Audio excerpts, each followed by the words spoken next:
Ce congrès veut se tourner vers l'avenir, engager une réflexion prospective, s'ouvrir à l'extérieur et sonder des voies pour le futur.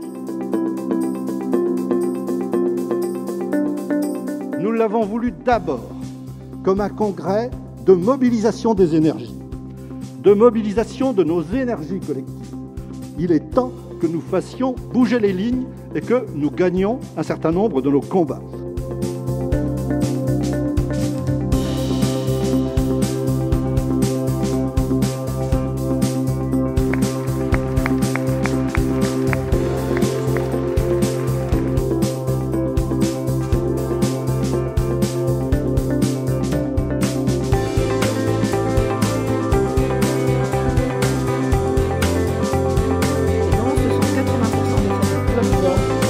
Les aidants dans le cadre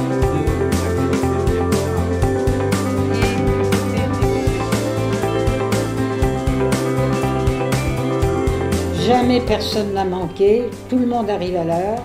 On est un peu amis, comme vous aviez dit tout à l'heure, il y a des relations. Lorsque l'on a encore la possibilité de s'exprimer correctement, de gérer le quotidien et de pouvoir dire stop, 3 personnes, ça me suffit. Mais vous avez d'autres personnes justement qui ont des difficultés, qui ne peuvent plus téléphoner ou autre aux responsables.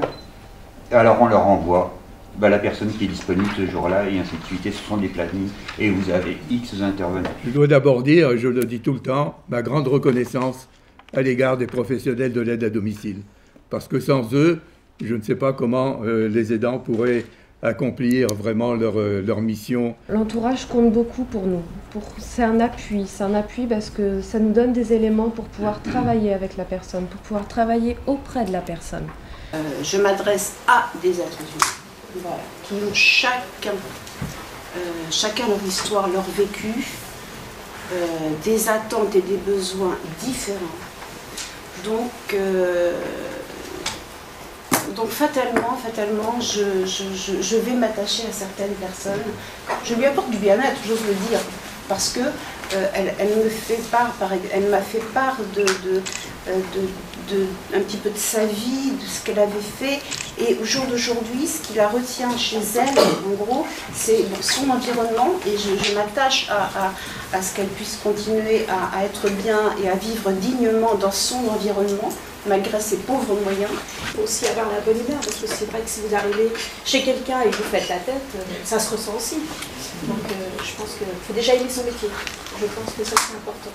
Ce qui prime, c'est, comme on dit, c'est le bien-être de la personne, ce qu'elle désire, ce qu'elle a besoin.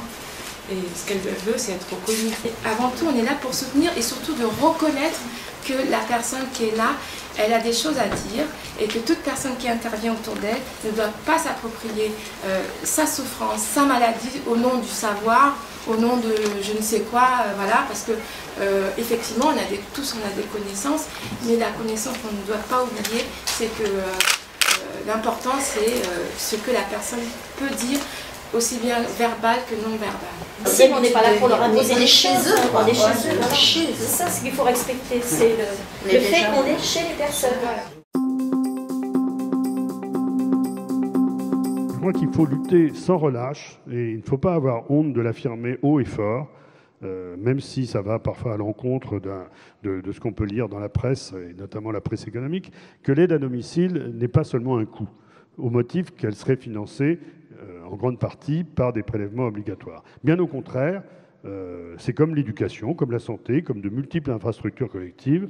Elle est totalement indispensable à la bonne marche de nos sociétés, mais aussi à l'efficacité et à la compétitivité de notre économie. L'aide à domicile, c'est d'abord un élément essentiel de la dynamique économique locale. Bon, ça a été dit par tous les intervenants, elle engendre des emplois qui sont assurés par et pour les personnes qui vivent sur un même territoire. C'est donc un élément majeur de cette économie résidentielle au sens de toutes les activités qui répondent aux besoins des habitants sur un territoire, comme l'éducation, la santé, le logement, l'artisanat du bâtiment, le commerce, les loisirs, la culture, les transports urbains et donc l'aide à domicile. Le secteur associatif est essentiel, je dirais, au maintien de la cohésion sur le territoire, que ce soit pour l'autonomie, que ce soit pour la lutte contre les exclusions.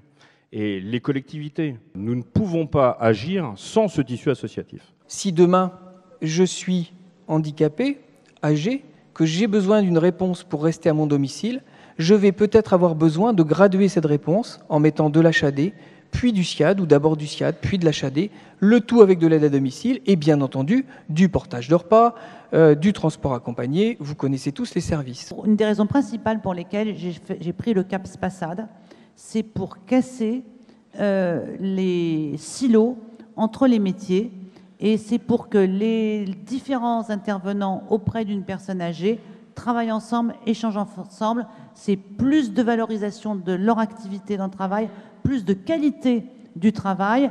Malgré le contexte économique difficile que nous vivons tous, nos associations, fidèles à leur projet social de non-discrimination, continuent d'aider, d'accompagner, de soigner nos concitoyens et de professionnaliser leurs intervenants. Les associations sont largement dépendantes des financements publics, notamment du Conseil général, et qu'elles font face à des difficultés à l'heure actuelle majeures, des difficultés économiques. Mais l'aide à domicile en particulier est un des secteurs où la sinistralité en matière d'accident de travail et de maladies professionnelles augmente tous les ans. Ce secteur a perdu en fait depuis quelques années l'attractivité qu'il avait. Et ça a pour conséquence en fait des recrutements qui deviennent difficiles, enfin en tout cas dans certaines régions, un turnover important, un absentéisme récurrent. Malheureusement, ce qui se passe, c'est qu'on voit les crédits diminuer dans ce domaine et que le secteur perd plutôt de l'emploi qu'il n'en développe. La question qu'il faut vraiment se poser, c'est pourquoi est-ce que quand on est assis sur les deux moteurs les plus profonds de l'évolution structurelle du système soignant, le secteur de l'aide à domicile n'est pas reconnu, sécurisé juridiquement, financièrement et culturellement.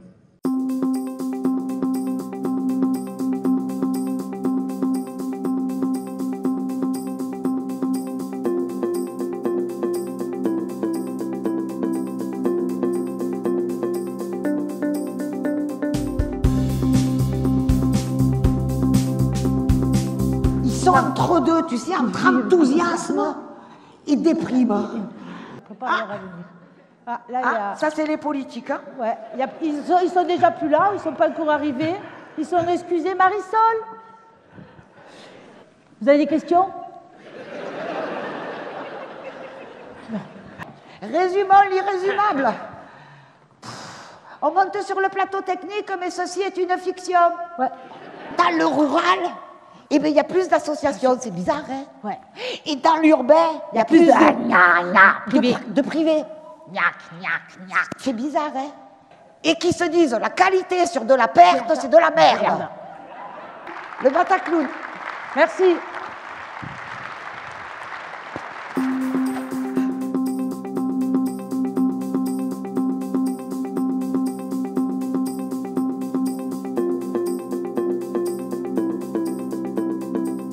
Plutôt que de diffuser, on va évidemment pas diffuser les tables rondes qui sont là dans les amphis, etc., dans le Palais des Congrès, mais d'avoir un peu un plateau radio qui va pouvoir refléter justement la pluralité, on en parlait tout à l'heure, de l'aide à domicile.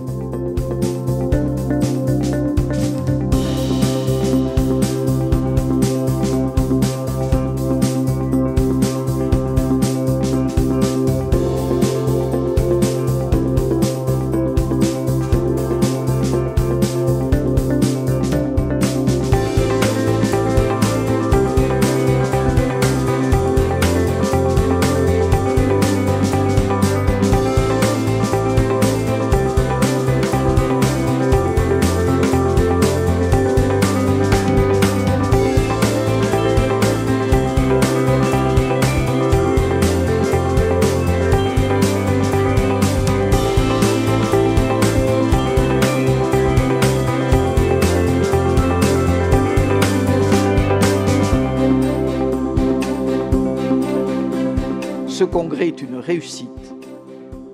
Il nous encourage, il nous remotive et il nous est indispensable.